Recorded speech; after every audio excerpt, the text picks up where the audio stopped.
오늘 우리에게 주시는 하나님의 말씀은 고린도후서 4장 1절에서 18절 말씀입니다. 그러므로 우리는 하나님의 자비를 힘입어서 이 직분을 맡고 있으니 낙심하지 않습니다. 우리는 부끄러워서 드러내지 못할 일들을 배격하였습니다. 우리는 간교하게 행하지도 않고 하나님의 말씀을 왜곡하지도 않습니다. 우리는 진리를 환히 드러냄으로써 하나님 앞에서 모든 사람의 양심에 우리 자신을 떳떳하게 내세웁니다. 우리의 복음이 가려 있다면 그것은 멸망하는 자들에게 가려 있는 것입니다. 그들의 경우를 두고 말하면 이 세상의 신이 믿지 않는 자들의 마음을 어둡게 하여서 하나님의 형상이신 그리스도의 영광을 선포하는 복음의 빛을 보지 못하게 한 것입니다. 우리는 우리 자신을 전하는 것이 아니라 예수 그리스도를 주님으로 선포합니다. 우리는 예수로 말미암아 우리 자신을 여러분의 종으로 내세웁니다.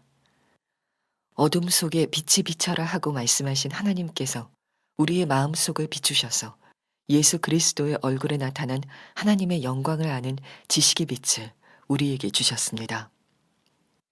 우리는 이 보물을 질그릇에 간직하고 있습니다.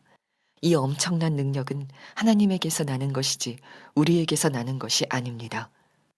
우리는 사방으로 죄어들어도 움츠러들지 않으며 답답한 일을 당해도 낙심하지 않으며 박해를 당해도 버림받지 않으며 거꾸로 뜨림을 당해도 망하지 않습니다. 우리는 언제나 예수의 죽임 당하심을 우리 몸에 짊어지고 다닙니다. 그것은 예수의 생명도 또한 우리 몸에 나타나게 하기 위함입니다. 우리는 살아있으나 예수로 말미암아 늘 몸을 죽음에 내어 맡깁니다. 그것은 예수의 생명도 또한 우리의 죽을 육신에 나타나게 하기 위함입니다. 그리하여 죽음은 우리에게서 작용하고 생명은 여러분에게서 작용합니다. 성경에 기록하기를 나는 믿었다. 그러므로 나는 말하였다 하였습니다. 우리는 그와 똑같은 믿음의 영을 가지고 있으므로 우리도 믿으며 그러므로 말합니다. 주 예수를 살리신 분이 예수와 함께 우리도 살리시고 여러분과 함께 세워주시리라는 것을 우리는 알고 있습니다. 이 모든 일은 다 여러분을 위한 것입니다. 그리하여 하나님의 은혜가 점점 더 많은 사람에게 퍼져서 감사하는 마음이 넘치게 하고 하나님께 영광을 돌리게 하려는 것입니다. 그러므로 우리는 낙심하지 않습니다. 우리의 겉사람은 낡아가나 우리의 속사람은 날로 새로워집니다. 지금 우리가 겪는 일시적인 가벼운 고난은 비교할 수 없을 정도로 영원하고 크나큰 영광을 우리에게 이루어 줍니다. 우리는 보이는 것을 바라보는 것이 아니라 보이지 않는 것을 바라봅니다. 보이는 것은 잠깐이지만 보이지 않는 것은 영원하기 때문입니다. 여러 가지 어려운 일들이 계속 많이 일어나고 있고 코로나 상황도 점점 다시 대유행의 조짐을 보이고 있는데 어떤 어려운 일이 있어도 우리는 예수님과 동행하는 사람으로서 낙심하지 않아야 합니다. 낙심과 믿음은 정반대 개념입니다. 저는 예수님과 친밀히 동행하자고 예수 동행 운동을 이끌어가고 있는데 참 많이 듣는 말이 안 돼요, 못 해요, 나는 안 되나 봐요 하는 낙심의 말들입니다. 여러분 그것도 또 믿음인 것을 알아야 합니다. 가족들 가운데 부부 사이에 또 부모님에게 또는 자녀들에게 절망하는 희망을 잃어버린 사람들이 상당히 많이 있습니다. 재정적인 문제에 대해서 절망하는 사람도 있고 아직도 나이가 어린 청년인데도 자기의 인생의 미래에 대하여 희망을 다 버린 안타까운 경우도 참 많습니다. 여러분 이 낙심이라는 것이 굉장히 무서운 겁니다. 키에르케고르라는 철학자는 죽음에 이르는 병이다. 절망을 죽음에 이르는 병이라고 말했고 단테의 신곡에 보면 그 지옥 입구에 글이 붙여져 있기를 이곳에 들어가는 자는 모든 희망을 다 버리라 라는 글귀가 있다고 그렇게 쓰고 있습니다. 그러므로 마귀가 우리에게 원하는 것이 바로 낙심하는 겁니다. 절망하는 것, 영적인 힘이 있는 겁니다. 합리적인 이유가 있어서 내가 절망한 게 아니고 마귀가 우리로 하여금 절망하게 해서 우리를 파멸로 이끌어 들어가고 있는 겁니다. 믿음은 정반대입니다. 낙심하기로 따지면 사도 바울만큼 낙심할 일이 있는 사람이 있을까 싶습니다. 그가 개척한 고린도 교회로부터 말할 수 없는 시험을 당했습니다. 교회가 싸움이 되어 갈라지고 온갖 시험거리들이 일어나고 심지어 자기를 거짓 사도라고 매도하고 공격하는 일까지 있었습니다. 교회를 개척하고 전도하는 일이 얼마나 힘든지 죽을 고비를 수도 없이 넘기고 몸에 질병도 있었습니다. 그러니 낙심할 만하잖아요. 그런데도 사도 바울은 나는 낙심하지 않습니다 라고 아주 단호하게 말합니다. 1절 말씀에 보면 그러므로 우리는 하나님의 자비를 힘입어서 이 직분을 맡고 있으니 낙심하지 않습니다. 이 말은 사도 바울이 정말 살아계신 하나님을 믿었다는 확실한 증거입니다. 하나님이 살아계시고 함께 계시는 것이 믿어진 사람은 낙심하지 않습니다. 그러나 하나님을 믿는다고 하고 교회를 다니기도 하지만 실제로 하나님이 살아계시고 함께 계시는 게 믿어지지 않으면 낙심할 일이 수도 없이 많습니다. 사도 바울이 정말 하나님을 살아계신 하나님으로 믿었다는 증거는 하나님 앞에서 자기가 부끄러움이 없다고 고백하는 것에서 우리가 알 수 있습니다. 2절에 보면 우리는 부끄러워서 드러내지 못할 일들을 배격하였습니다. 우리는 간교하게 행하지도 않고 하나님의 말씀을 왜곡하지도 않습니다. 우리는 진리를 환히 드러냄으로써 하나님 앞에서 모든 사람의 양심에 우리 자신을 떳떳하게 내세웁니다. 여러분, 이렇게 말할 수 있는 사람이 도대체 있을까요? 하나님 앞에서 부끄러움 없다. 모든 사람의 양심에 우리 자신을 떳떳하게 내세울 거다. 세상에 그렇게 말할 수 있는 사람이 누가 있겠습니까? 오직 한 경우만 있습니다. 예수님께서 정말 나와 함께 계시는 것이 진짜 믿어지는 사람. 주님이 나와 함께 계시는 게 믿어지는데 어떻게 은밀한 죄나 거짓말이나 부끄러운 일을 할 수 있겠어요? 사람만 있어도 우리가 죄 못 짓잖아요. 사도 바울이 정말 하나님이 살아계시고 주님이 자기와 함께 계신 것을 믿었으니까 그는 하나님 앞에서 나 부끄러운 거 없습니다. 모든 사람의 양심 앞에 내가 떳떳하게 나 자신을 내세웁니다. 이렇게 말할 수 있었던 겁니다.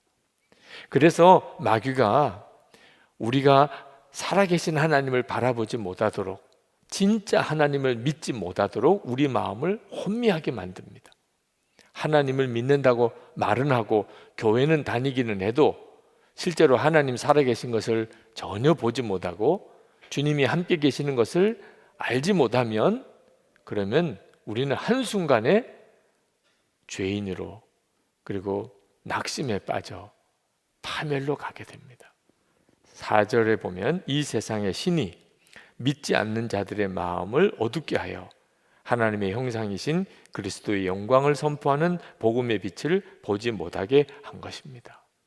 그렇게 전도를 하고 십자가 보지 않고 살기가 어려운 이 나라에 살면서도 예수를 안 믿는 사람이 이렇게 많은 이유가 뭐죠? 이 세상 신이 마음을 어둡게 해서 예수 그리스도를 증거하는 복음의 빛을 보지 못하게 만든다는 겁니다. 여러분, 환한 대낮에 햇빛이 그렇게 강해도 손바닥으로 눈만 가리면 캄캄해지잖아요. 영적으로도 똑같은 겁니다. 마귀가 마음을 어둡게 만드니까 예수 그리스도가 정말 살아계시고 그분이 진정한 그리스도이심을 알지도 믿지도 못하게 되는 겁니다. 불신자만 그런 게 아니고 예수 믿는 사람도 그렇습니다. 교회 다니고 예수 믿는다고 하면서도 절망에 빠지고 낙심에 빠지고 시험에 빠지고 죄에 빠지는 이유가 뭐죠? 실제로는 주님을 바라보지 못하는 겁니다.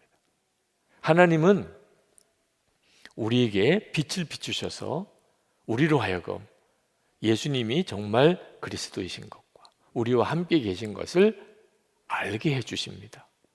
6절에 보면 어둠 속에 빛이 비춰라 하고 말씀하신 하나님께서 우리 마음속을 비추셔서 예수 그리스도의 얼굴에 나타난 하나님의 영광을 아는 지식의 빛을 우리에게 주셨습니다.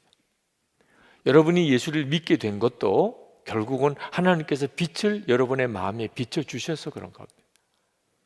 오늘 이렇게 온라인 생방송으로 예배 드리시는 분들도 마찬가지입니다. 예수님께서 정말 그리스도시고 그리고 우리와 함께 계신 것을 하나님이 빛으로 비춰주지 않은 사람인데 예수를 믿을 수 있는 사람은 한 사람도 없습니다. 그래서 우리가 알게 되는 겁니다. 질그릇 같은 우리 안에 보물이신 예수님이 와 계시다. 7절에 우리는 이 보물을 질그릇에 간직하고 있습니다. 이 엄청난 능력은 하나님에게서 나는 것이지 우리에게서 나는 것이 아닙니다. 나 자신은 질그릇같이 못나고 부족하고 능력도 없는데 보물이신 예수님이 내 안에 거하시는 것. 어떻게 이걸 믿을 수 있겠어요? 하나님이 빛을 비춰주셔서 믿는 거죠. 사도 바울이 이 사실을 알고 난 다음에 그는 낙심하지 않았습니다. 보물이신 예수님이 나와 함께 계신데 낙심할 이유가 없죠. 저는 예수 동행일기를 쓰시라고 그러고 주님과 친밀히 동행하시라고 24시간 주님 바라보시라고 그렇게 권합니다. 그런데 안 된다는 분들이 참 많으세요. 지금 이 자리에도 안 된다는 분들이 있으실 겁니다. 지금 이렇게 온라인 생방송으로 보시는 분들 중에도 나는 일기 쓰는 거 너무 힘들어. 나는 주님이 나와 함께 계신 거 정말 참 믿기 쉽지 않아. 근데 저는 그때마다 반드시 된다고, 주님이 그렇게 하게 해주실 것이라고 그렇게 권합니다. 이유는 저 자신이 그런 은혜를 분명히 받았기 때문에 그렇습니다. 저는 때때로 저 자신이 참 무능하다, 능력도 없다, 그런 생각할 때가 많습니다. 어떤 분이 그런 이야기를 하시더라고요. 목사님은 카리스마가 전혀 없는데 어떻게 그렇게 유명하세요? 저도 궁금해요. 저도 정말 궁금해요. 몇 주 전에 중국 동포 한 분이 한국으로 이주해 오시게 됐다면서 우리 교회를 찾아오셨어요. 여러분이 선한목자교회 가서 유기성 목사님 설교를 한번 들어보라고 그래서 일부러 아주 멀리 사시는 분인데 찾아오셨더라고요. 예배 끝나고 저를 만나러 나오셨어요. 나오시면서 하시는 이야기가 하도 많은 분들이 가서 설교 들어보라고 해서 왔는데 설교를 들어보니까 목사님에게는 성령의 능력이 없는 것 같다. 그래서 성령의 능력이 있으신 목사님이 계신 교회를 좀 소개해 달라는 거예요. 너무 해맑게 아주 순진하게 말씀하셔서 기분도 안 나쁘더라고요. 그래서 같이 찾아보자고, 그런 분이 어디 계신지 우리 한번 같이 찾아보자고 그렇게 말씀을 드렸어요. 실제로 정말 나는 정말 능력도 없구나, 말에 재주도 없고, 그런데 어떻게 매주일 이렇게 설교를 하며 또 이걸 설교 방송으로 내보내며 또 예수 동행 운동을 또 이렇게 할 수 있는 건지, 하나님 정말 제가 해도 되는 건지 그렇게 하나님께 기도했던 적이 많았습니다. 그때 하나님께서 저에게 주신 답이, 너는 그것을 내가 하는 줄 아느냐? 내가 너를 통해서 할 뿐이야. 너는 오직 내가 전하라고 하는 말을 전하는 것이 네가 할 전부야. 사람을 너에게로 모으려고 하지 말고 나에게로 향하게 해야 한다. 주님의 말씀이 저에게 완전한 답이 되었어요. 제가 능력이 없고 질그릇 같은 것이 오히려 감사했어요. 그러니까 사람이 저에게 주목하지 않고 예수님에게 주목하게 되잖아요. 여러분 자신이 무능하다, 능력이 없다, 재주가 없다, 사실 문제가 되지 않습니다. 예수님이 여러분 안에 계시지 않다면 그건 다 문제죠. 근데 보물이신 예수님이 여러분 안에 계신데 여러분 자신이 질그릇 같은 게 뭐가 문제입니까? 8절 9절에 보면 사도 바울이 복음 전하며 겪었던 일들을 이렇게 네 가지로 표현했습니다. 사방으로 죄어들어도, 답답한 일을 당해도, 박해를 당해도, 거꾸로 뜨림을 당해도 얼마나 어렵게 살았습니까? 그런데 사도 바울은 움츠러들지 않으며 낙심하지 않으며 버림받지 않으며 망하지 않습니다 라고 고백했어요. 이유는 자기 안에 계신 예수님 때문입니다. 사도 바울이 참 위대한 사도예요. 그러나 사도 바울 자신이 위대해서 그렇습니까? 그렇지 않습니다. 사도 바울은 하나님 앞에 드렸던 고백이 갈라디아서 2장 20절에 이제는 내가 사는 것이 아니요 내 안에 그리스도께서 사시는 것이라 였어요. 그게 무슨 위대한 사람입니까? 이제는 내가 산 것이 아니요 내 안에 그리스도께서 사시는 것이라. 그리고 오늘 여기 10절 11절에 똑같은 고백을 하고 있어요. 우리는 언제나 예수의 죽임을 당하심을 우리 몸에 짊어지고 다닙니다. 그것은 예수의 생명도 또한 우리 몸에 나타나게 하기 위함입니다. 우리는 살아있으나 예수로 말미암아 늘 몸을 죽음에 내어 맡깁니다. 그것은 예수의 생명도 또한 우리의 죽을 육신에 나타나게 하기 위함입니다. 항상 사도 바울은 나는 죽었습니다. 예수님 내 생명이십니다. 그렇게 살았다는 거예요. 그랬더니 어떤 간증이 나오는가? 로마서 15장 17절 18절에 보면 내가 그리스도 예수 안에서 하나님의 일에 대하여 자랑하는 것이 있거니와 그리스도께서 이방인들을 순종하게 하기 위하여 나를 통하여 역사하신 것 외에는 내가 감히 말하지 아니하노라. 사도 바울은 자기의 모든 사역이 예수님께서 나를 통하여 역사하신 것이라. 이거 얼마나 놀라워요. 그런데 사도 바울만 그런 게 아니고 저도 여러분도 똑같은 은혜를 받은 겁니다. 저도 힘들고 어려울 때가 만만치 않게 많습니다. 그때마다 하나님께 드리는 고백이 나는 죽었습니다. 유기성은 죽었습니다. 그 고백밖에 없어요. 그러면 반드시 주님의 역사가 나타나더라고요. 예수님이 저와 함께 계신 너무나 확실한 증거죠. 우리가 할 일은 예수님께서 정말 내 안에 계시니 이제는 질그릇 같은 나는 십자가에 주님과 함께 죽었고 그러면 주님은 나를 통해 역사하신다는 이 사실을 진짜 믿고 고백하며 사는 겁니다. 13절 말씀에 성경에 기록하기를 나는 믿었다. 그러므로 나는 말하였다 하였습니다. 우리는 그와 똑같은 믿음의 영을 가지고 있으므로 우리도 믿으며 그러므로 말합니다. 우리가 할 수 있는 일은 믿는 거예요. 정말 예수님 내 안에 계시고 그분은 보물이시고 그러니 내가 질그릇 같아도 상관이 없어요. 우리가 이 사실을 진짜 믿고 고백하고 살면 하나님의 은혜가 점점 더 많은 사람에게 퍼져서 감사하는 마음이 넘치게 하고 하나님께 영광을 돌리게 됩니다. 할렐루야. 이게 사도 바울이었고 동일하게 우리들의 삶입니다. 우리는 이따금 어려운, 이따금 약한 사람이 아닙니다. 우리는 항상 약해요. 여러분 이 사실을 부끄럽게 생각하면 안 됩니다. 그 사실을 아는 것은 지혜로운 거예요. 그걸 모르니까 어리석게 사는 겁니다. 내가 항상 약하다, 보잘것없다.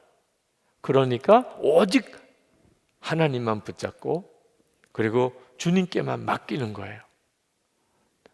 내가 나 자신에게 믿을 게 아무것도 없으니까. 그 사실에 대해서 아직도 깨닫지 못하니까 여전히 자기가 해보려고 또 해보려고 하다가 결국 실패하고 망가지는 거죠. 그래서 성경에 너희 길을 여호와께 맡기라, 너희 행사를 여호와께 맡기라, 너희 짐을 여호와께 맡기라, 너희 모든 염려를 여호와께 맡기라. 질그릇 같은 자이니까 내 모든 행사를, 내 모든 짐을, 내 모든 길을, 내 모든 염려를 다 주님께 맡기는 겁니다. 주님께 맡기지 않았기 때문에 결국은 예수님을 믿고도 실패자의 삶을 사는 거예요. 집에 보물단지가 있는데 돈이 없어서 굶고 있는 거랑 똑같은 거예요.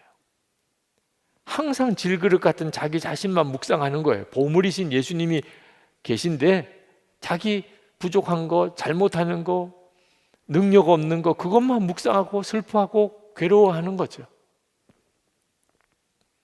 안타까운 것은 정말 놀라운 은혜를 받고도 보물이신 예수님 모시고 살면서도, 그러면서도 너무너무 불쌍하게, 비참하게, 또 무능력하게 그렇게 사는 거죠. 안소니 볼룸이라고 하는 사람이 주님의 임재는 너무나도 놀라웠고 너무나 충격적이고 너무 기절할 만큼 놀랄 만한 도전이라고 했습니다. 그러면서 이런 표현을 쓰셨어요. 마치 호랑이 굴 속에 들어가는 것과 같다. 여러분 지나다가 고양이, 길거리에 고양이를 보신다면 어떤 느낌이세요? 놀라고 충격받습니까? 그럼 고양이가 지나가는구나, 또는 아우 귀엽네, 그렇게 지나가죠. 근데 호랑이 굴 속에 들어가면 어떨까요?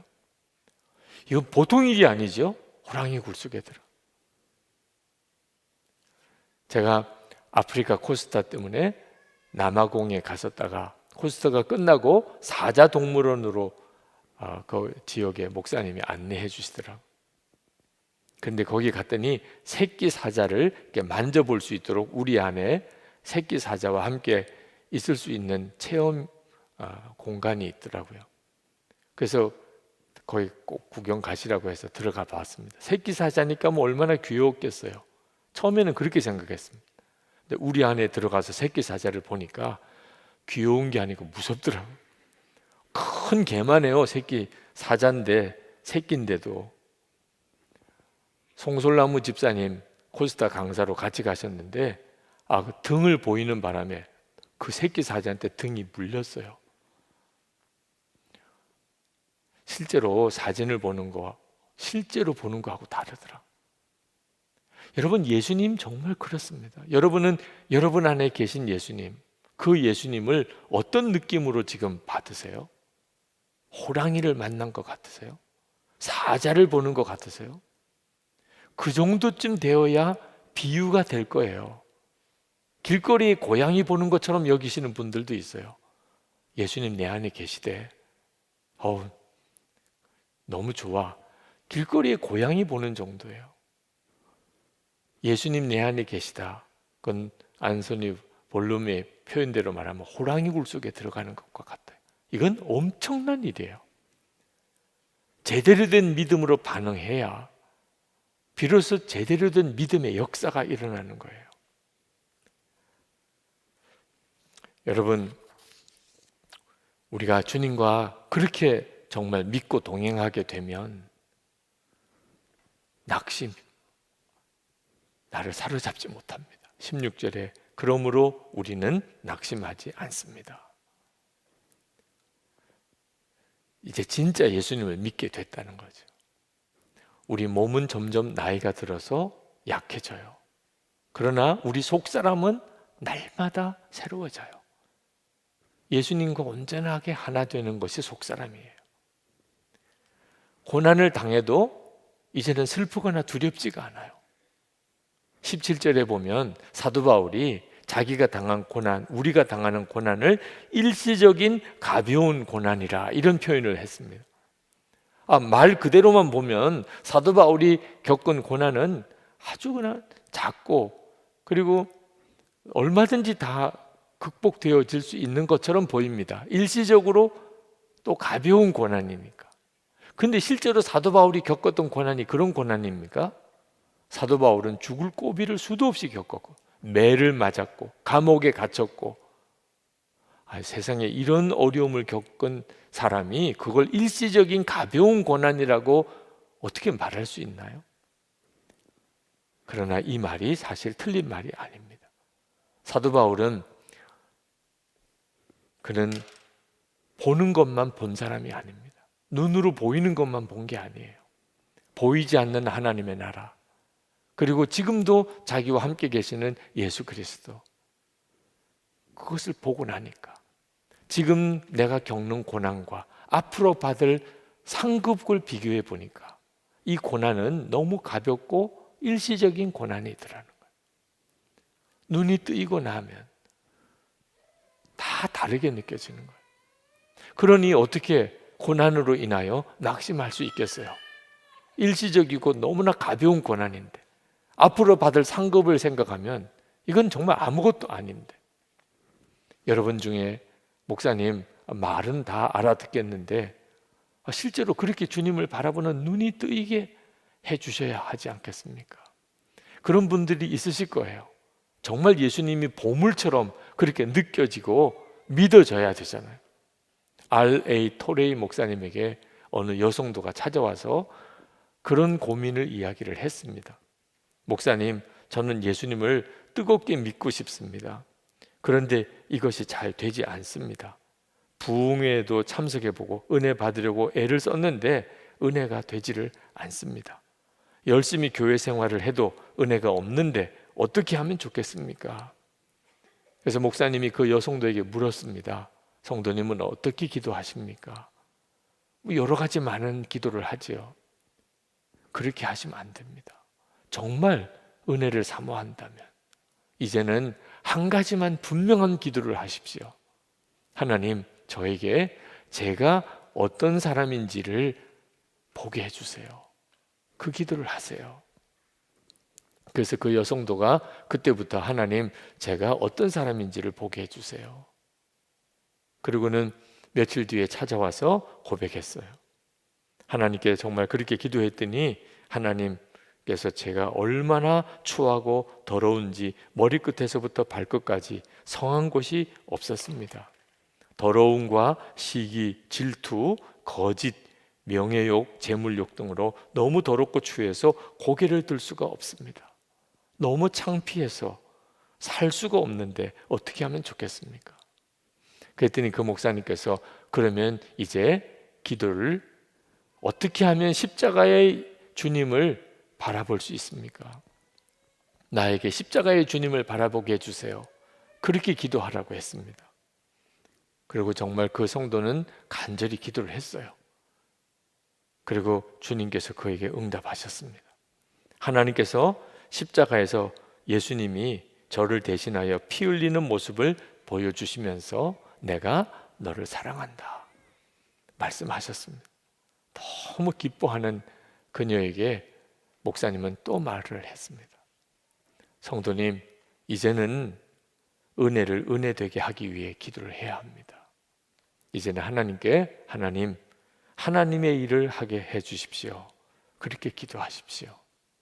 그랬다고 그랬습니다. 여러분이 정말 기도해야 될 제목이 보물이신 예수 그리스도, 주님이 제 안에 계신 것을 제가 정말 알고 그게 믿어지게 해 주십시오.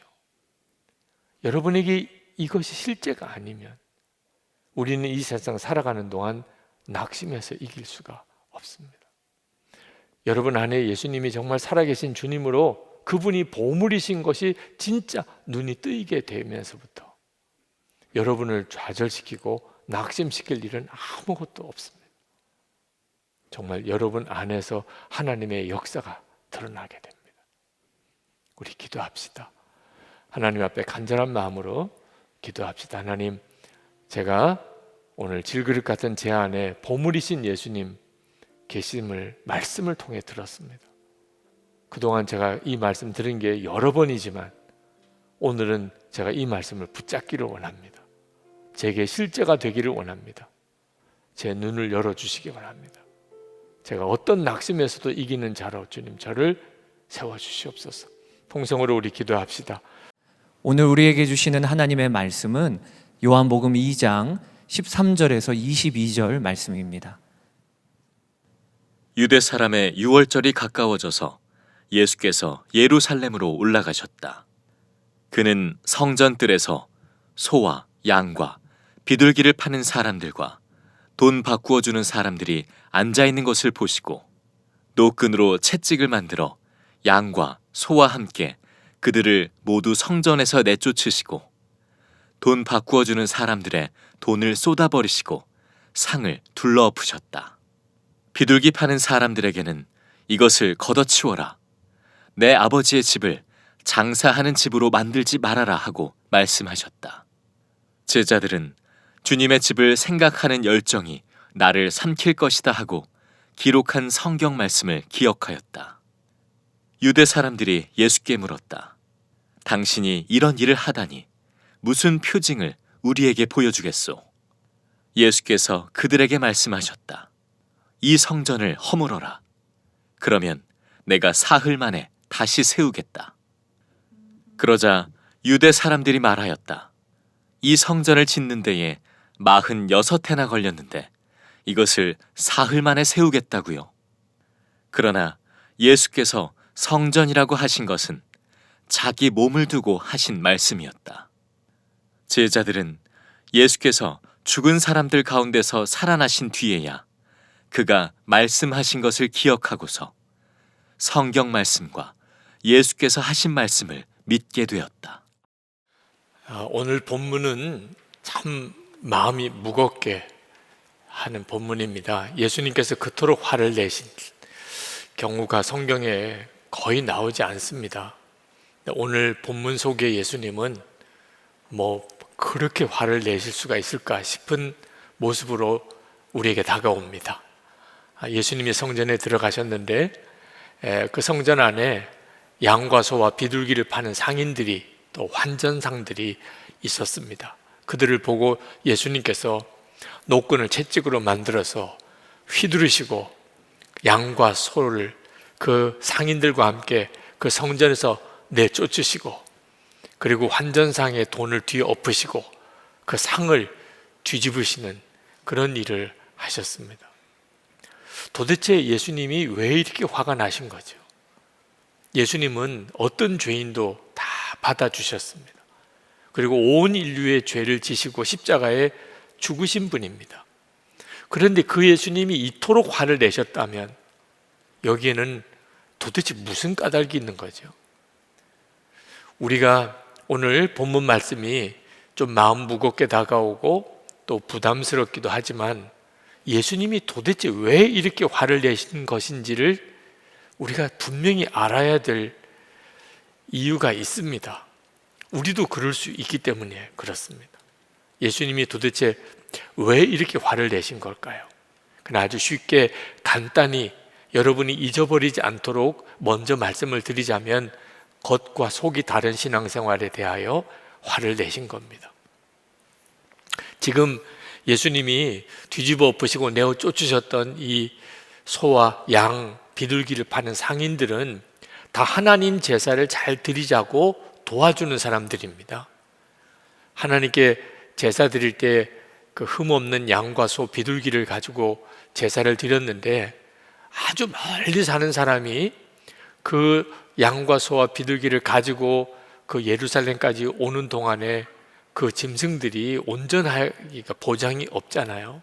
그러니까 성전 뜰에서 그저 돈만 가지고 오면 잘 관리된 재물을 파는 거예요. 그러면 그 재물을 바치면 하나님께 제사 드릴 수 있잖아요. 성전세를 내야 되는데 전 세계에 흩어져 있는 사람들이 자기 살던 곳에 쓰던 돈 가지고 오면 환전해 주어야 성전세 바칠 수 있잖아요. 하나님께 제사 잘 드리게 하자고 도와주는 일들이었습니다. 처음에는 그랬던 거죠. 그런데 문제는 겉으로만 그런 거지 속으로는 탐심이 가득해서 다 욕심으로 돈을 벌려는 목적으로 그리하고 있었던 겁니다. 제사장들이 재물을 검사할 때 집에서 가져온 재물들은 다 불합격 판정을 내리고 성전 뜰에서 사온 것만 합격을 주는 거죠. 그러니 비싼 가격에 성전 뜰에서 파는 재물을 사서 바쳐야 되고 또 환전 수수료를 엄청나게 매긴 바람에 그것 때문에 또 엄청난 수익이 생기게 됩니다. 그 이익이 다 제사장들에게로 가는 거죠. 제사장과 상인들이 결탁을 한 겁니다. 하나님의 성전이 이게 기가 막힌 정말 탐욕의 소굴이 되어버린 거죠. 예수님께서 그 모습에 진노하신 겁니다. 성전이라는 곳이 도대체 어떤 곳인가?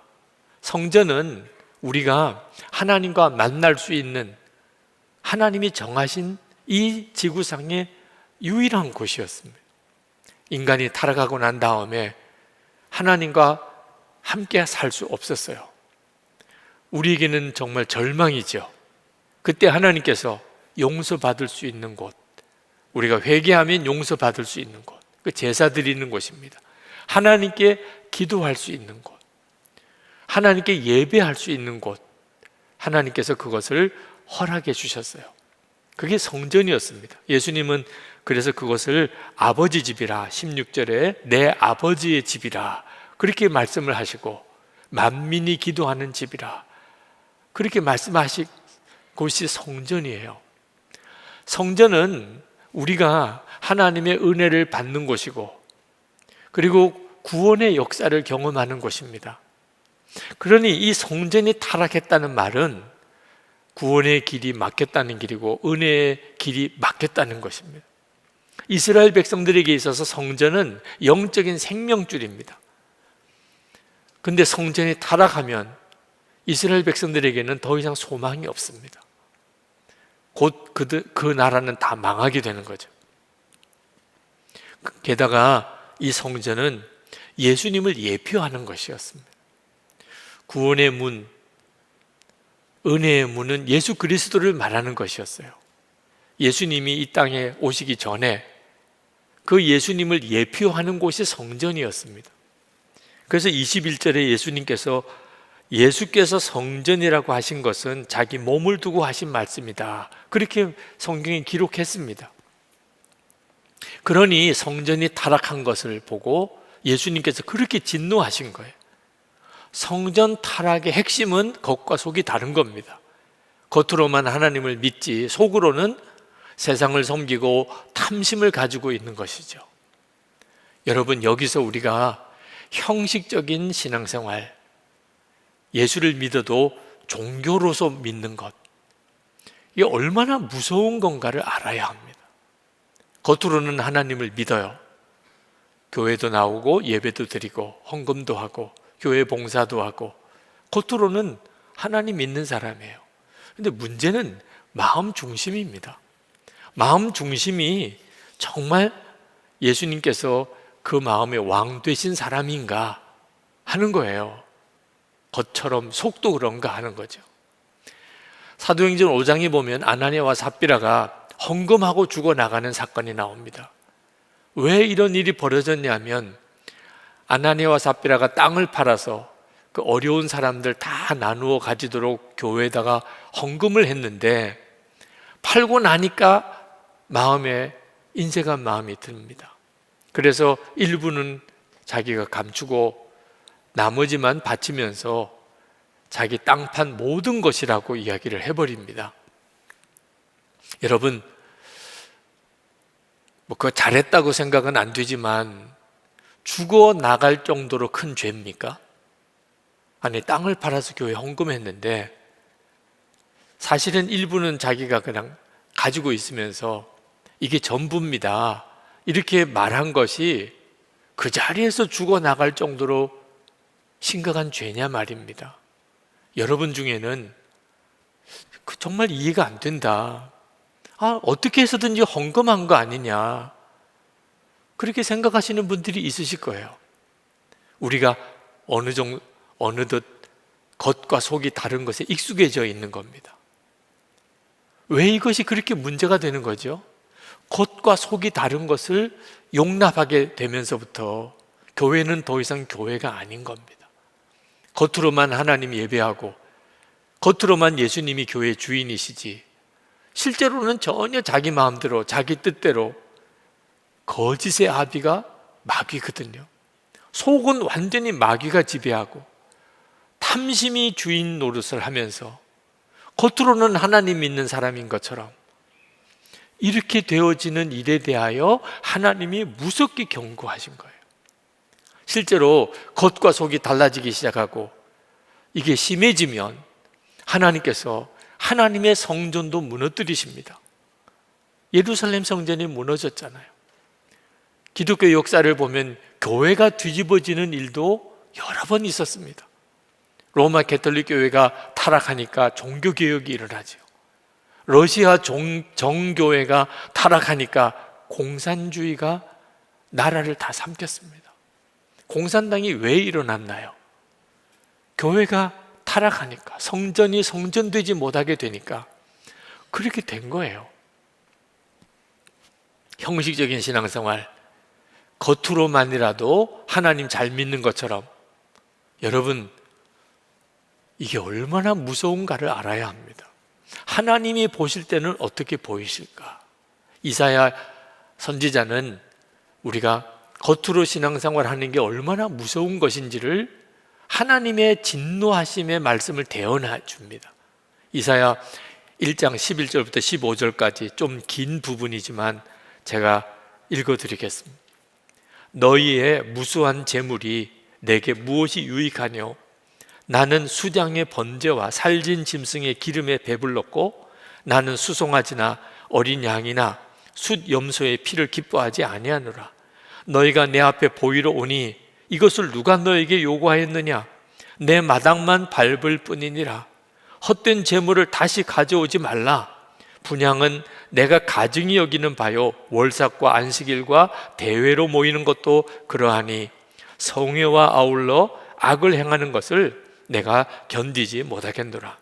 내 마음이 너희의 월삭과 정한 절기를 싫어하나니 그것이 내게 무거운 짐이라. 내가 지기에 곤비하였느니라.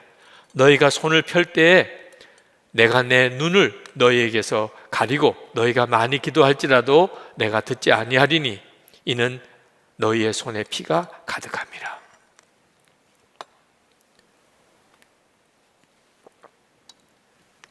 교회 열심히 다니고 예배 시간 잘 참석하고 그리고 교회 봉사도 열심히 하고 교회 직분도 있고 그러면 예수 믿는 거지, 신앙생활 잘하는 거지, 이렇게 생각하고 사는 사람들은 이 말씀이 얼마나 마음이 불편할까.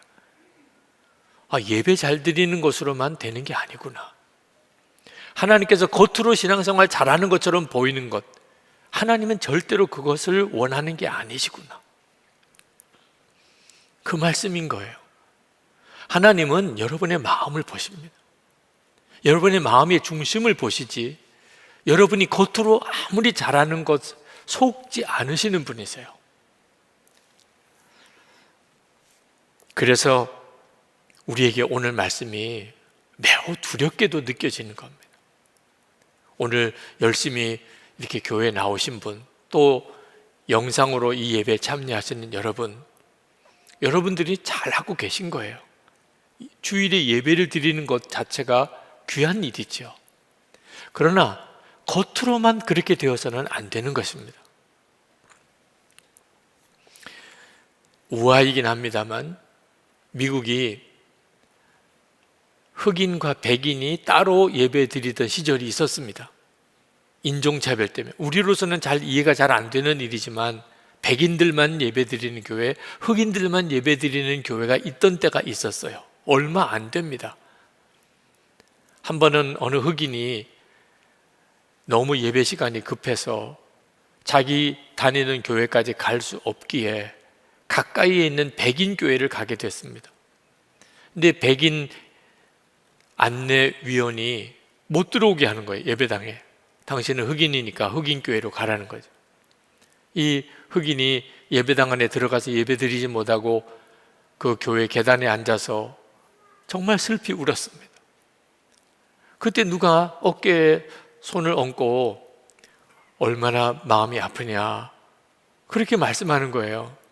그래서 누군가 하고 돌아보니까 예수님이신 겁니다. 예수님, 제가 오늘 시간이 늦어서 저희 교회까지 가지 못해서 여기서라도 예배를 드리려고 하는데 이 백인 교회에서 저를 못 들어오게 해서 제가 예배를 드리지 못하고 있습니다. 그랬더니 예수님께서 그 흑인에게 하는 이야기가, 얘야, 나도 이 교회에 한 번도 들어가 본 적이 없단다. 그렇게 말씀하셨다는 우화가 있습니다. 그 백인 교회 예배 안내위원, 그 심정을 한번 생각해 봅시다. 그는 나름대로 충성한 거예요. 그죠? 백인 교회니까. 그러니까 안내위원을 괜히 세워뒀습니까? 백인들만 들어가서 예배 드리도록 안내위원이 잘 해야 하는 거지요. 그런데 문제가 뭐죠? 겉으로는 정말 교회에 충성했는데 그 속마음의 중심이 문제였던 거예요. 전혀 예수님의 마음이 아니잖아요. 예수님이라면 그렇게 할 수가 없는 것이잖아요. 여러분, 이런 일이 지금도 우리 가운데 얼마든지 일어날 수 있는 겁니다. 겉으로는 정말 신앙생활 잘한 것 같아요. 그렇지만 주님이 보시는 것은 마음의 중심이에요.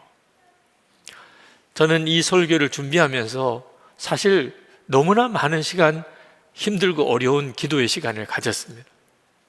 만약에 예수님께서 성전을 그렇게 정말 진노 가운데 채찍질 하시고 청소하신, 정결케 하신 그 일이 우리 교회에 오시면 어떻게 하실까? 그 생각을 하게 되었어요. 예수님께서 우리 교회에 오시면 주님은 뭐라고 하실까? 아마 틀림없이 주님은 저부터 찾으실 거예요. 제가 이 교회 담임 목사니까. 그러니까 저부터 부르실 겁니다. 주님은 저에게 뭘 물으실까요? 2021년에 교인은 도대체 몇 명이나 늘었냐? 주일 예배는 몇 명이나 모이냐? 온라인 교회에 접속해 오는 사람은 몇 명이냐? 유튜브 구독자 수는 도대체 얼마나 되냐? 그거 묻지 않으실 거라고 생각합니다. 예배당 교육관을 지었다는데 한번 가보자. 도대체 선한목자교회 이 건물이나 시설은 어떠냐?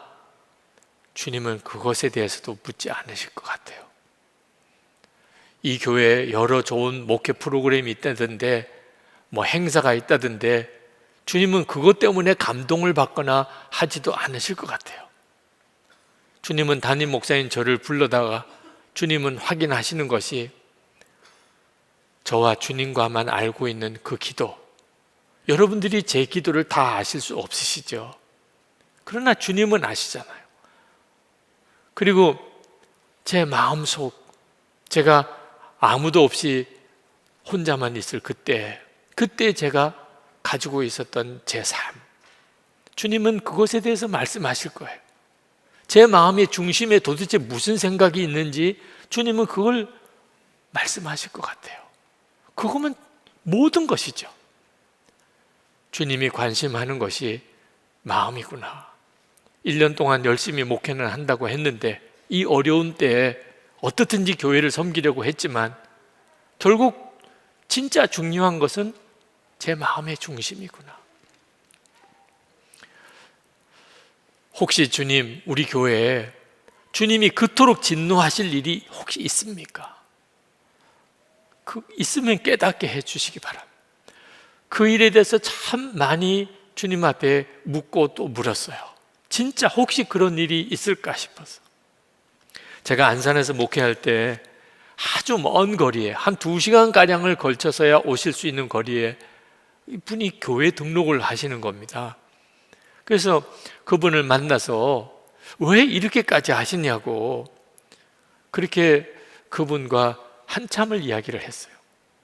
그분이 그런 이야기를 하시더라고요. 목사님, 저는 정말 예수님께서 그 교회 진짜 주인이 되시는 그런 교회를 제가 가보고 싶습니다. 예배를 드리면 예수님이 정말 함께 계시는구나, 주님을 바라보는 그런 예배를 드릴 수 있는 그런 교회를 저는 정말 찾고 싶습니다. 뭐 그런 마음의 동기 때문에 그런 오랜 시간을 걸치고도 주일 예배를 드리러 오시고 아예 교회에 등록을 하시겠다고 하신 거죠. 제가 그분과 이야기를 나누고 참 많은 생각을 했는데 그분이 가지고 있는 그 열망이 제가 가지고 있는 열망이에요. 정말 예수님이 그 교회 주인이시구나, 예배를 드리면 주님이 함께 계시는 게 정말 느껴지고 만나지는구나, 그런 예배를 드릴 수 있는 교회가 있다면 저는 비행기를 타고 가서라도 그 교회에 가서 예배드리고 그 교회 교인이 될 거예요. 그게 제 마음의 소원입니다. 그런데 저는 그런 교회가 있어도 갈 수가 없어요. 왜? 제가 이 교회 담임 목사니까. 여러분들 같으면 그런 교회가 있다 그러면 얼마든지 가실 수 있겠죠. 그죠? 그렇지만 저는 담임 목사인데 그런 교회가 있다고 제가 갈 수 없잖아요. 그러니 저에게 있어서는 길이 하나밖에 없어요. 제가 목회하는 교회를 예수님이 주인이신 교회를 세우는 것. 예배를 드리면 예수님이 함께 계시는, 정말 예수님이 느껴지는 그런 예배를 드리는 것 외에는 저에게는 그런 가능성이 없다니까. 그게 제 마음의 갈망이고, 그렇게 정말 교회를 세우고 싶었어요. 여러분, 이것은 여러분의 소원이 되었으면 좋겠어요. 그저 교회를 찾아서 와서 예배만 드리고 가는 게 아니고 예수님이 진짜 주인이신 그 교회, 겉으로만 예수님의 교회가 아니고 진짜 예수님이 주인 되시는 교회, 예배를 드리면 예수님을 정말 만나게 되는 그런 예배를 드리는 교회를 세워가는 일을 여러분의 마음의 갈망을 가지고 한번 그렇게 세워갔으면 좋겠어요.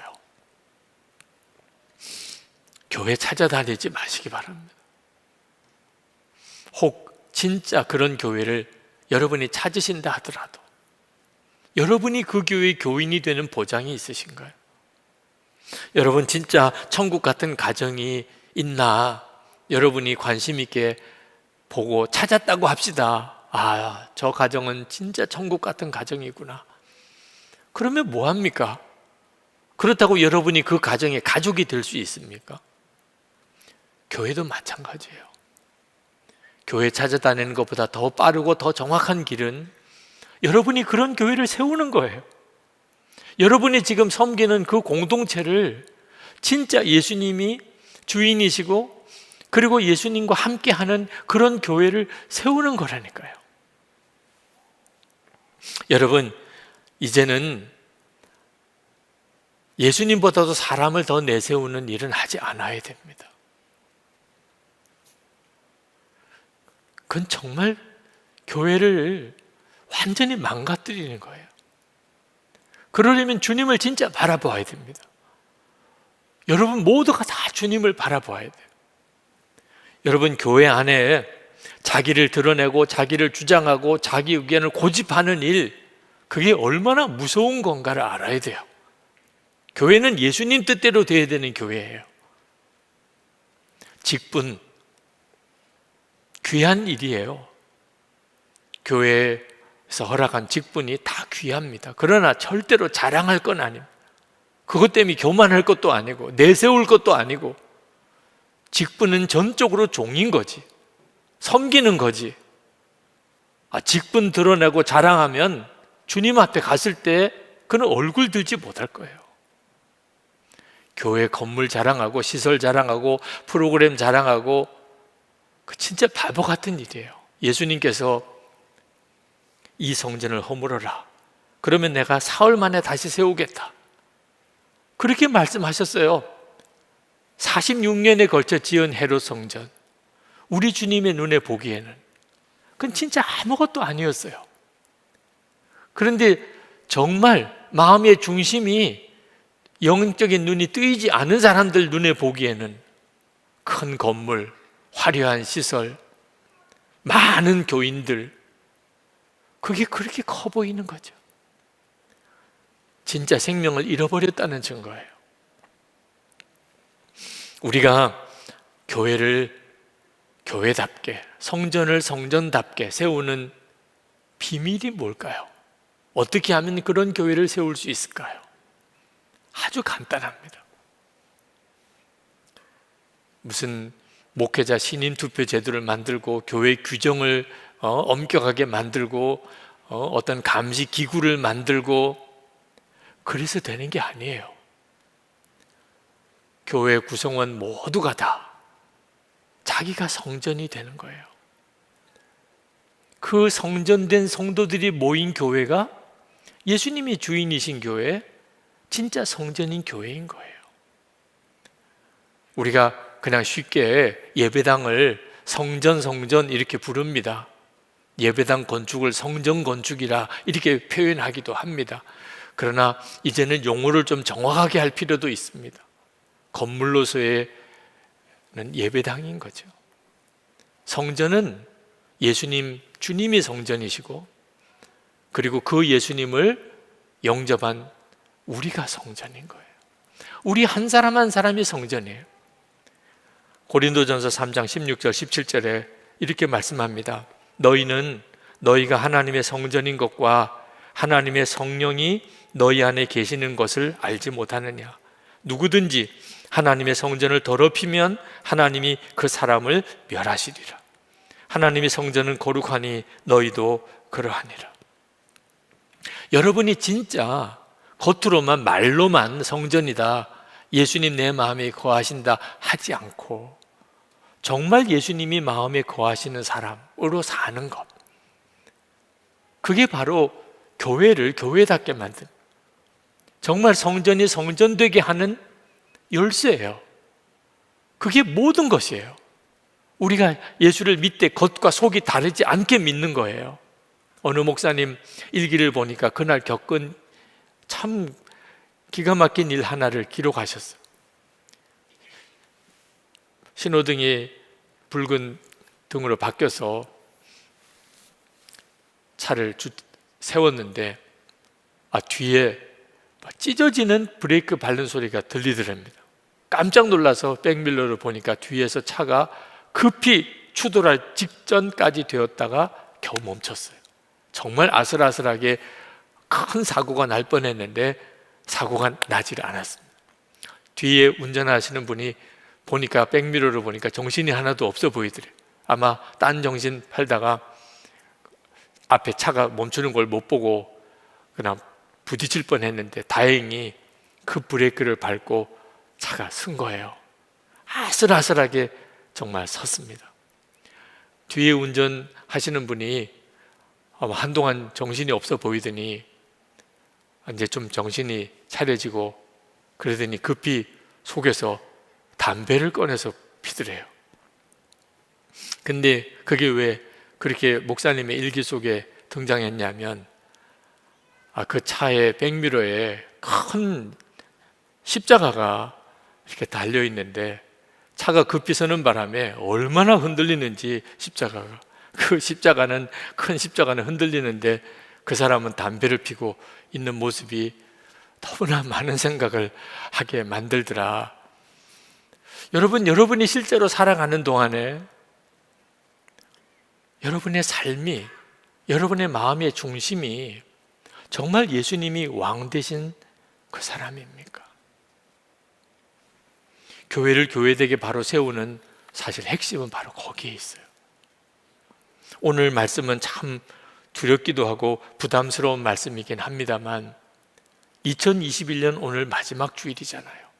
이 마지막 주일에 하나님이 마치 정해 놓으신 것처럼 주시는 본문이라는 생각이 듭니다. 여러분, 해마다 우리는 마지막 주일을 맞이하지만 이 마지막 주일은 예행 연습이에요. 우리에게는 언젠가 진짜 마지막 주일이 옵니다. 이제는 주님 앞에 대면해서 서야 될 바로 직전에 마지막 날이 우리에게는 반드시 옵니다. 그러므로 한 해 마지막 날이, 마지막 주일을 여러분 그냥 무심히 흘러보내면 안 됩니다. 늘 해마다 오는 날 그렇게 생각하면 안 됩니다. 내가 지금 주님 앞에 서도 괜찮은가? 내가 하나님의 성전이라고 고백은 했지만 실제로 성전된 삶을 살지 않았다면 여러분 오늘 이 문제는 분명하게 해결해야 하는 겁니다. 만약에 우리가 준비되지 않고 그렇게 우리 자신을 분명하게 살피고 성전을 정결하게 하시는 우리 주님, 우리 마음을 정말 정결하게 하시는 역사를 오늘 힘입지 못한다면 우리는 지금 있는 이 모습으로 주님 앞에 서게 됩니다. 그보다 두려운 일은 없을 거예요. 아니, 목사님, 저는 뭐 술을 마시고 방탕하게 살거나 뭐 세상에 온갖 죄를 짓거나 뭐 은밀한 죄에 빠져 살거나, 주님, 저는 그렇게 살지는 않았습니다. 그래도 열심히 신앙생활 하려고 애를 썼고 교회도 잘 다니고 예배도 드리고 했습니다. 잘하셨어요. 그러나 여러분이 진짜 겉과 속이 다르지 않은 믿음인지는 좀 분명하게 점검을 해야 합니다. 여러분이 진짜 성전된 자로 사셨는지, 여러분의 속은 괜찮은지 한 4가지 질문만 한번 해보겠습니다. 여러분, 원수도 사랑하게 됐습니까? 예수님 십자가의 그 보혈의 은혜로 내 죄 사함 받았다고 그렇게 고백하는 고백이 진짜라면, 그러면 원수도 사랑하게 된 거죠. 여러분, 이제는 더 이상 두려워하거나 염려하는 것이 없어졌습니까? 그렇지 않다면 여러분은 죽은 믿음이에요. 하나님 나 사랑하신다고 100번 믿어봐야 뭐합니까? 하나님 나 사랑하신다. 여러분, 은밀히 짓는 죄 이제는 다 그쳤습니까? 그렇지 않다면 예수님 내 마음에 계시다고 믿는 믿음이, 그게 다 죽은 믿음이에요. 여러분, 이제는 내가 세상 것 더 이상 구하지 않고 하나님 나라 위에 고난당하는 것이 오히려 기쁨입니다. 이런 고백이 되십니까? 그렇지 않다면 하나님의 나라를 믿는 믿음은 다 거짓인 거예요. 겉다르고 속다른 믿음. 하나님 나 사랑하신다. 예수님 때문에 나 모든 죄 사함 받았다. 예수님은 내 안에 거하신다. 하나님의 나라가 있음을 믿는다. 말한다고 그게 믿는 겁니까? 겉으로 보기에는 완벽하지만 그 마음 속을 보면은 완전히 반대예요. 이런 믿음이 두려운 거예요. 예수님이 그때 당시에 성전을 보고 그토록 진노하신 것이 바로 겉다르고 속다른 믿음이었기 때문입니다. 그러나 이 시간에 여러분을 두렵게 하려고 이 말씀을 드리는 게 아니에요. 사실은 원통할 일이에요. 왜? 우리가 그런 은혜를 받았거든요. 우리의 속에 예수님이 거하시고 우리가 진짜 성된 자로 사는 은혜를 받았거든요.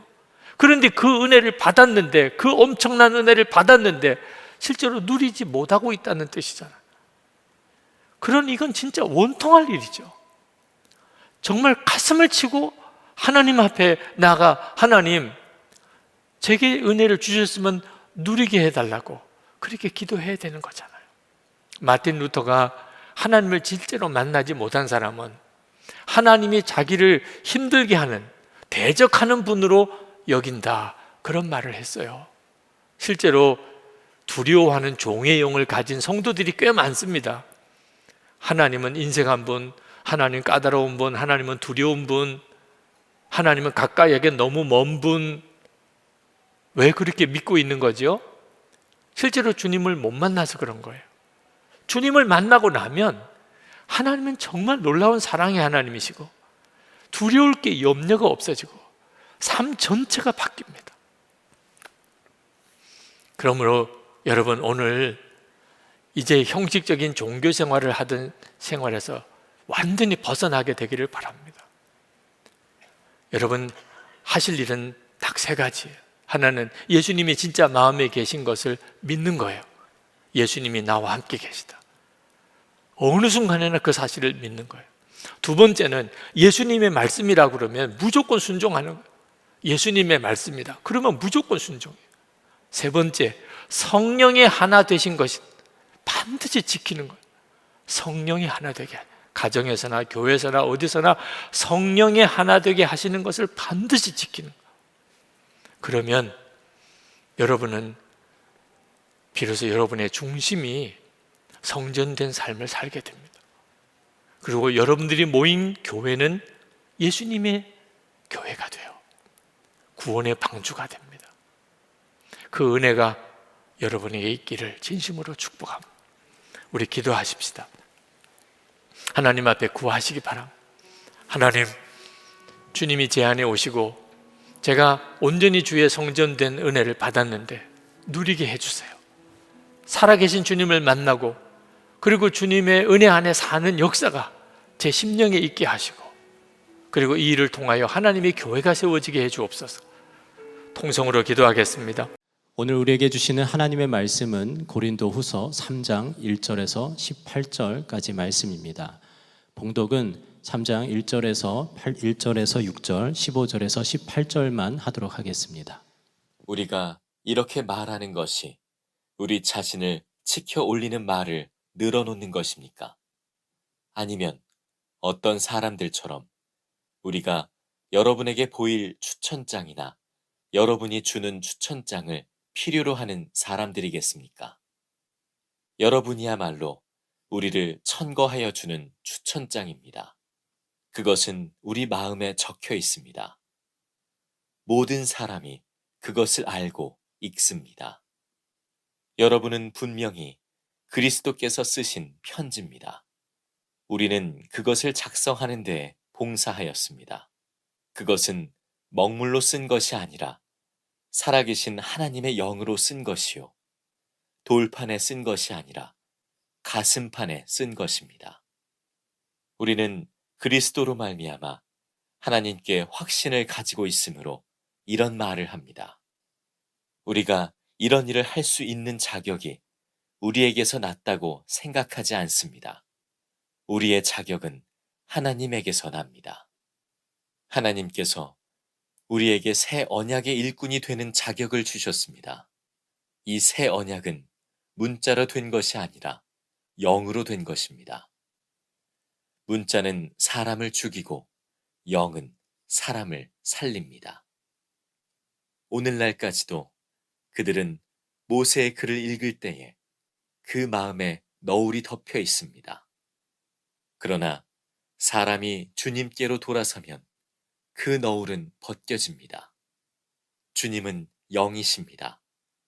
주님의 영이 계신 곳에는 자유가 있습니다. 우리는 모두 너울을 벗어버리고 주님의 영광을 바라봅니다. 이렇게 해서 우리는 주님과 같은 모습으로 변화하여 점점 더 큰 영광에 이르게 됩니다. 이것은 영이신 주님께서 하시는 일입니다. 아멘. 하나님의 말씀입니다. 자리에 앉으시겠습니다. 이따금 추천장 부탁을 받습니다. 사람을 자세히 알고 사람을 쓸 수가 없는 형편이라 믿을 만한 분의 추천장을 통해서 그 사람을 알게 되는 거죠. 그러나 이 추천장, 사람이 쓰는 추천장으로는 사실 그 사람을 정확하게 알기는 어렵습니다. 예루살렘에서 이 고린도 교회에 온 그 율법 교사들 중에 그 예루살렘 교회로부터 아주 거창한 추천장을 가지고 온 분들이 고린도 교회 안에 엄청난 문제를 일으켰습니다. 그들은 자기가 어떤 사람인가를 그 추천장으로 사실 자기의 신분을 과시를 했지만 그들은 교회를 어렵게만 하는 사람들이었어요. 그러면서 사도 바울이 사실은 아무런 추천장 없이 자기가 사도라고 하는 것이 그의 거짓 사도라고 비난하고 사도 바울을 아주 어렵게 만들었죠. 그때 사도 바울은 자기는 아무런 추천장이 없다. 그러나 고린도 교회 교인들이 나의 추천장이다. 참 멋있는 말을 했습니다. 오늘 2절 말씀에 보면 여러분이야말로 우리를 청구하여 주는 추천장입니다. 그것은 우리 마음에 적혀 있습니다. 모든 사람이 그것을 알고 읽습니다. 이게 진짜지요. 내가 복음을 전해준 그 사람이 거듭나고 변화된 삶을 사는 걸 보면 그러면 내가 진정한 전도자요 그리고 목회자요 또 사도라는 것이 그거보다 더 어떻게 분명히 드러날 수 있겠습니까? 열매를 보면 그 나무를 아는 거죠. 자, 그런데 사도 바울은 거기서 하나 더 놀라운 말씀을 하는데 고린도 교회 교인들은 자기의 추천장일 뿐만 아니라 예수 그리스도의 편지라는 겁니다. 예수님이 어떤 분이신지를 그대로 보여주는 사람들. 3절에 보면 여러분은 분명히 그리스도께서 쓰신 편지입니다. 고린도 교회 교인들을 보면 예수님을 안다는 거예요. 그건 고린도 교회 교인들뿐만 아니고 우리에게도 마찬가지입니다. 우리는 그리스도의 편지예요. 가족들에게, 직장에 있는 동료들에게, 또는 우리 이웃 사람들에게, 지나가는 길에 서로 부딪힌 사람에게도 항상 기억하셔야 합니다. 우리는 우리를 보면 예수님을 알고 또 예수님의 말씀을 들을 수 있는 그리스도의 편지입니다. 한 번은 성지순례를 갔다가 가이드하는 집사님과 앉아서 이야기를 하게 됐는데 그 집사님이 그런 말씀 하시더라고요. 한국에서 많은 성지순례단이 오시는데 그분들을 이제 안내해서 성지를 돌려면 버스가 필요하죠. 그 버스 운전하시는 기사님은 그분은 아랍 사람, 무슬림이라는 겁니다. 근데 이 무슬림인 운전기사의 눈에는 성지순례단이 10명이든 20명이든 30명이든 다 한 사람이라는 거예요. 예수 믿는 사람이라는 겁니다. 거기는 목사님도 계시고 장로님, 권사님, 집사님, 이 교회 교인, 저 교회 교인 다 다르죠. 오늘 여기 계신 여러분들 다 다르죠. 그런데 이 세상 사람의 눈에 보기에는 우리는 다 한 사람입니다. 예수 믿는 사람. 그 무슬림 운전 기사는 우리 성지순례단이 하는 모든 행동을 보면서 예수님을 본다는 거예요. 그 가이드 분이 하시는 이야기를 쭉 들으면서 그런 말을 하고 싶어 하시는 것 같아요. 성지순례단을 안내하면서 겪으신 여러 가지 많은 마음 상하는 일들. 저렇게 행동하면 안 되는데. 이 무슬림인 이 관광버스 기사가 다 보고 있는데 그런 안타까움이 아마 많으셨던 것 같습니다. 여러분, 우리는 세상 사람들 앞에서 그리스도의 편지입니다. 그들은 우리를 보고 예수님을 아는 거예요. 복음 전하기가 가장 어려운 곳이 가정이고 직장이라고 하는 이유가 우리 자신이 너무나 분명하게 드러났기 때문입니다. 그러니 삶을 똑바로 살지 못하면 전도 못하는 거죠. 그렇지만 반대로 이야기하면 가정과 직장이 가장 강력한 전도의 장이 될 수 있는 겁니다. 우리가 그리스도의 편지만 되면. 그러면 삶으로 증거되었는데 이보다 더 놀라운 복음이 어디 있겠어요? 성경에 보면 하나님의 말씀이 기록된 것이 이 성경책만 아닙니다. 7군데가 있어요. 하나님의 말씀이 기록된 것이. 첫 번째가 시편 19편 1절에 보면 하늘 궁창이 하나님의 말씀을 기록하고 있다고 그랬습니다. 여러분이 이 우주를 알면 알수록 하나님은 계시구나. 이 엄청난 우주를 보고서도 하나님의 존재를 믿지 않는 게 더 이상하죠. 두 번째는 사람의 양심에 기록되었다고 그래서 로마서 2장 15절에. 그래서 사람과 동물이 다른 겁니다. 어떤 사람도 그 속에는 양심이라는 게 있어요. 이것이 하나님의 말씀의 흔적입니다. 세 번째는 십계명 돌판에 기록하셨어요. 출애굽기 24장에 십계명 돌판에다가 하나님의 말씀을 기록하셨습니다. 네 번째는 이렇게 책으로, 성경책으로 하나님의 말씀을 기록하셨습니다. 다섯 번째는 예수 그리스도 그분이 하나님의 말씀이세요. 말씀이 육신이 되어 세상에 오셨다고 그랬죠. 여섯 번째는 성도의 마음에 기록되어 있어요. 그게 바로 성령이십니다. 우리 안에 오신 성령이 하나님의 말씀이세요. 그러므로 우리는 꼭 성경을 읽어야만 하나님의 음성을 듣는 게 아닙니다. 우리 안에서 성령께서 또 동일하게 말씀하시죠. 그리고 마지막 7번째가 고린도후서 3장 3절에 그리스도인의 삶이 그리스도의 편지라는 거예요.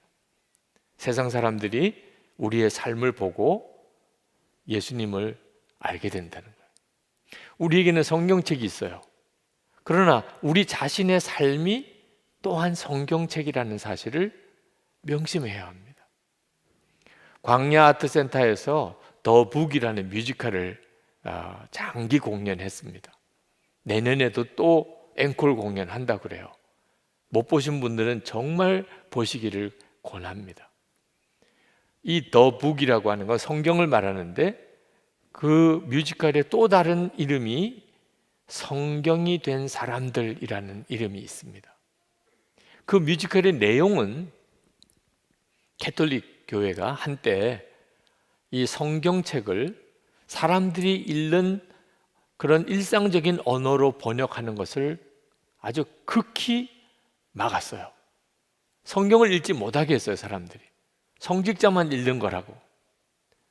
왜냐하면 성경을 읽으면 캐톨릭 교회가 그때 당시의 교리가 성경과 다르다는 것이 드러날까 봐 성경책을 일반적인 사람들의 언어로 번역하고 나누는 것을 발견하면 심지어 잡아 죽이기까지 했습니다. 목숨을 걸고 성경책을 보급하는 사람들이 생겼습니다. 그런데 그들이 성경책을 구할 수가 없고 이 성경책을 나누는 데 한계가 있으니까 결국 결심합니다. 성경을 외우기 시작하는 거예요. 그래서 성경이 된 사람들입니다. 나는 창세기를 외우고, 나는 로마서를 외우고, 나는 갈라디아서를 외우고, 그리고 어디든지 그냥 걷다가 사람들이 모이면 성경을 암송하는 거예요. 광장에서 갑자기 서서 성경을 암송하는 거예요. 그래서 사람들이 성경을 듣게 만들어주는 겁니다. 그 뮤지컬을 보면서 얼마나 마음이 뜨거워지고 간절해졌는지, 저렇게 해서 우리에게 온 성경인데 그렇게 성경을 소홀히 여겼구나.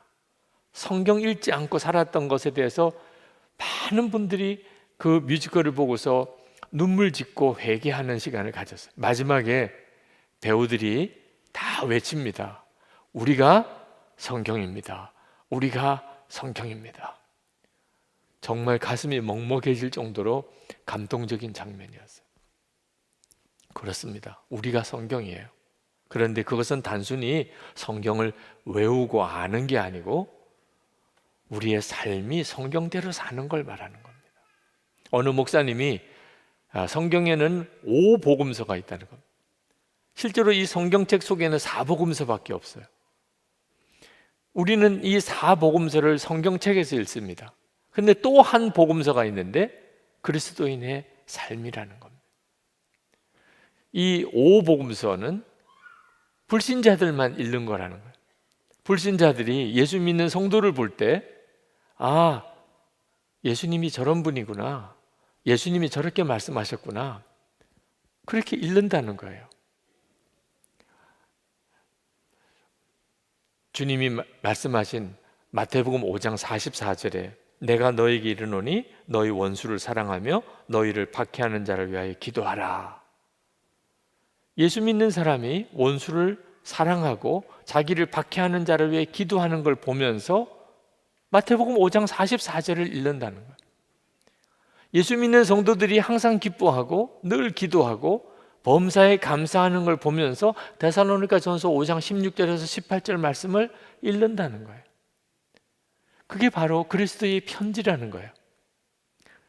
불신자들에게 전도할 때 참 답답하죠. 그들이 성경만 읽어도 그의 영이 살 텐데. 근데 불신자들이 성경 읽을 수 있어요. 예수 믿는 성도를 보기만 해도 그들은 성경을 읽고 있는 거라니까.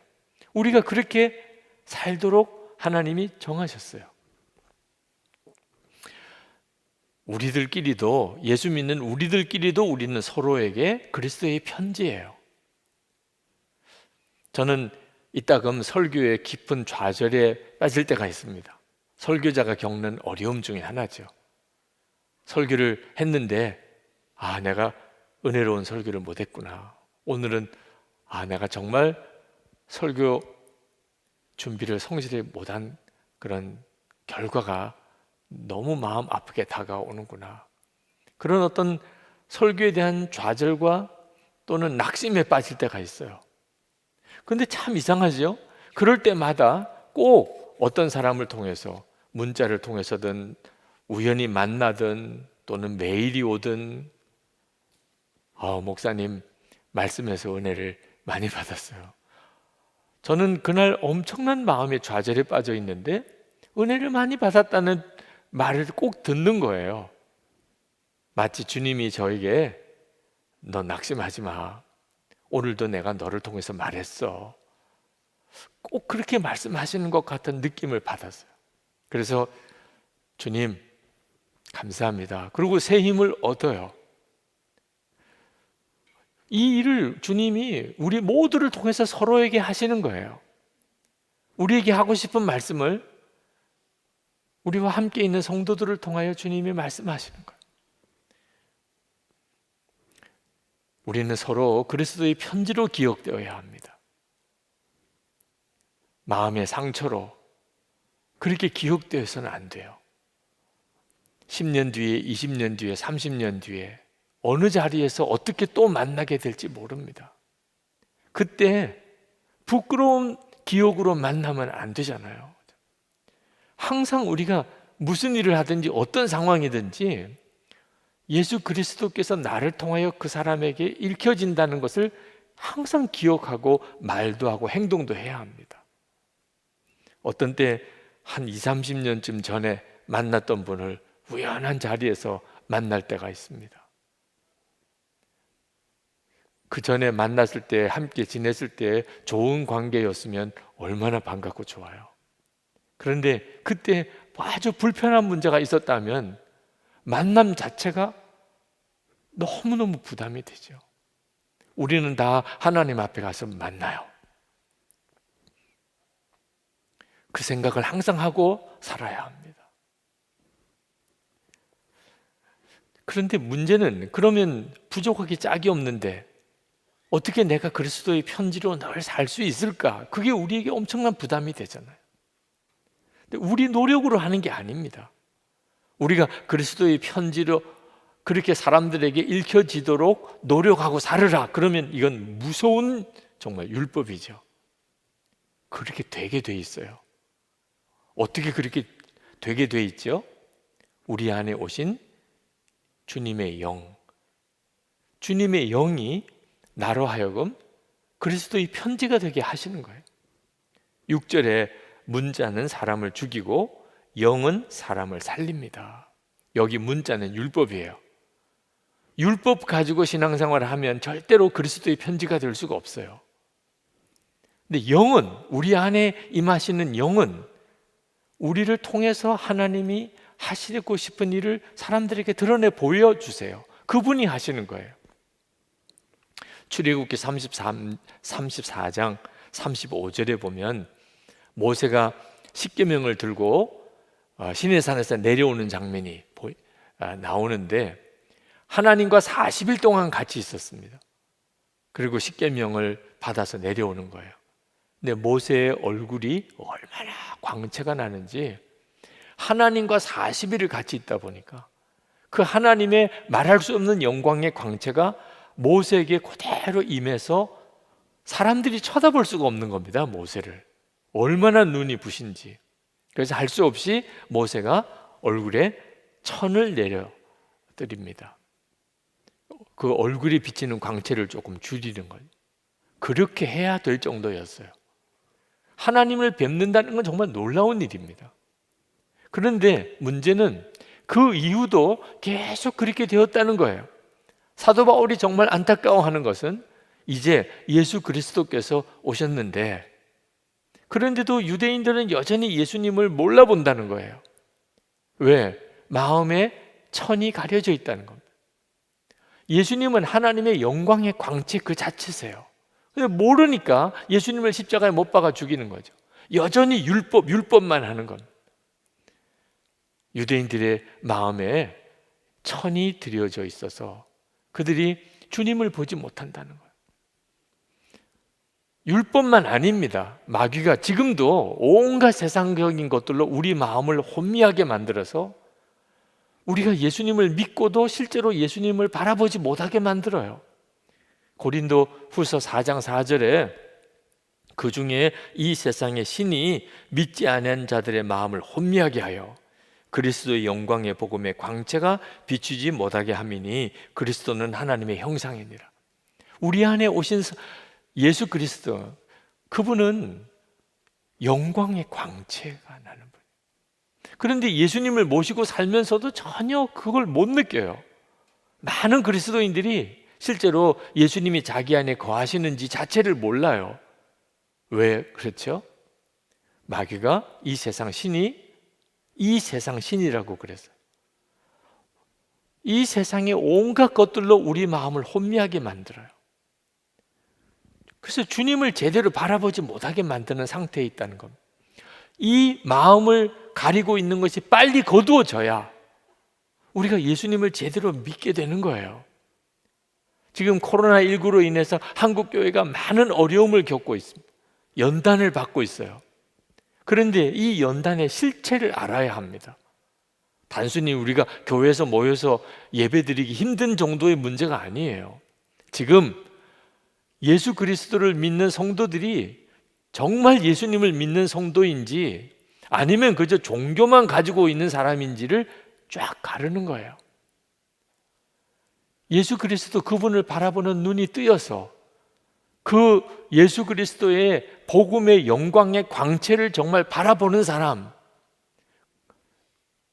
정말 거듭난 사람, 정말 구원받은 새 생명을 가지고 있는 사람, 그런 사람인지 지금처럼 이렇게 거리두기 해야 되고 모여서 모임 갖지 못하고 예배 드리는 일에도 여러 가지 제약이 있는 이런 상황 속에서 문제 없어요.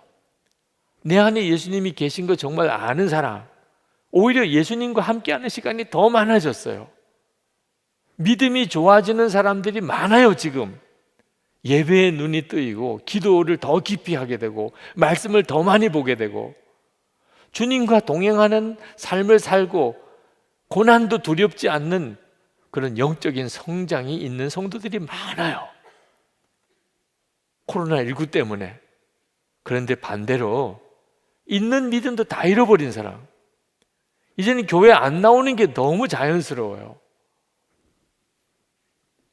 예수님과 인격적이고 친밀히 동행하는 것에 대해서 아무것도 몰랐던 사람들은 그저 교회 다니는 게 신앙생활인 줄 알았던 사람, 교회 못 나오니까, 그러니까 있던 믿음도 다 무너져요. 성도들 사이에 만나서 교제하는 게 없어지니까, 그러니까 완전히 세상에 빠져버렸어요. 이렇게 쫙 갈라지고 있어요. 지금이 정말 중요한 때인 것을 알아야 돼요. 그러면 어떻게 우리 마음을 덮고 있는 이 베일이 걷어지고 우리가 정말 주님을 바라볼 수 있을까요? 16절 말씀에 보면 사람이 주님께로 돌아서면 그 너울은 벗겨집니다. 사람이 주님께로 돌아서면, 그래서 24시간 주님을 바라보자고 그렇게 권해드리는 거예요. 우리는 예수님이 눈에 보이는 분이 아니시니까 계속 잊어버려요. 우리 안에 분명히 거하시는데도 계속 주님 잊어버리고 사는 거예요. 그래서 항상 주님을 기억하시라. 그렇게 꾸준히 살기 위해서 매일 일기를 한번 써보시라. 그렇게 권해드리는 거예요. 그러면 반드시 여러분이 주님을 만나게 돼요. 여러분의 마음을 가리고 있던 것들이 벗어지고 주님은 정말 살아계신 주님이고 여러분 안에 역사하시고 여러분에게 말씀하시고 여러분을 인도하시는 것을 여러분이 분명하게 체험하게 돼요. 우리가 지금 만나는 예수님은 복음서에 나오는 제자들과 함께 이렇게 함께 먹고 함께 지내던 그 예수님은 아니에요. 그렇지만 분명히 영으로 우리 안에 거하셨어요. 같은 분이세요. 17절 말씀에 주님은 영이십니다. 주님의 영이 계신 곳에는 자유가 있습니다. 여러분, 편지를 쓰는 것과 편지를 쓴 그 사람하고는 다르잖아요.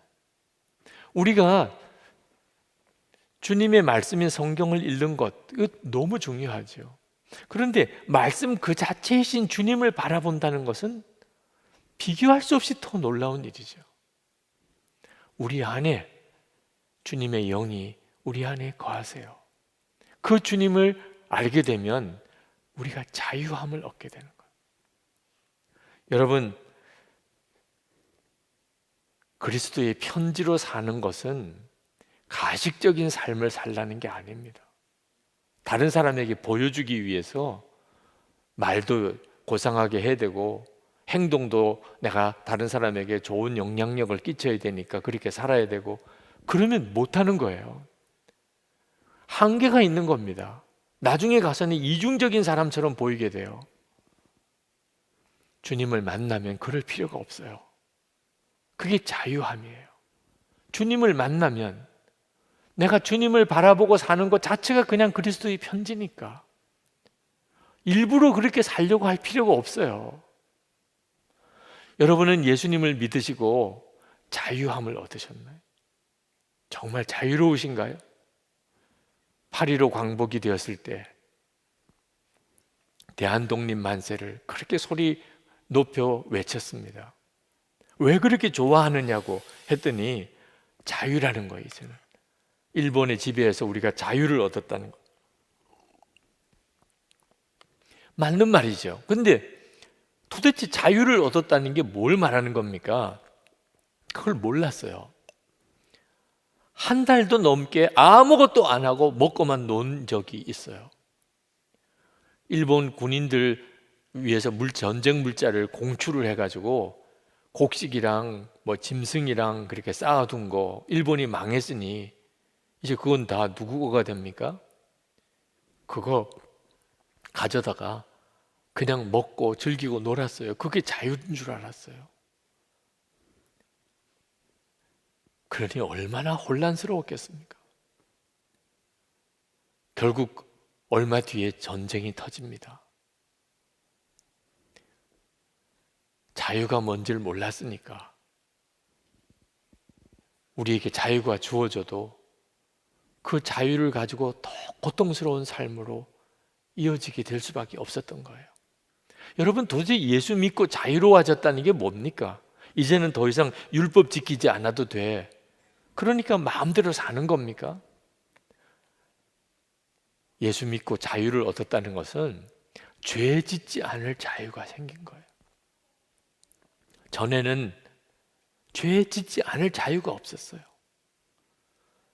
방탕하게 살지 않을 자유가 생겼어요.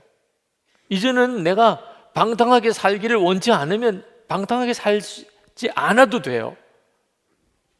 예수님이 내 안에 거하시니까. 이제는 예수님 한 분이면 충분한 삶을 사는 자유가 되었어요. 이제는 정말 사랑만 하며 사는 자유가 우리에게 생겼어요. 이제는 정말 거룩하게 사는 자유가 생겼어요. 주님과 동행할 수 있는 자유가 생겼어요. 그게 바로 예수를 믿고 누리는 자유예요. 전에는 죄의 종이었고 육신의 종이었기 때문에 그렇게 살 수가 없었어요. 그래서 세상 사람들처럼 사는 거예요. 이제는 내 안에 예수님이 오시고 그 주님의 영이 나를 통하여 완전히 다른 삶을 살게 만드는 거예요. 이따금 영이 다른 사람을 봅니다.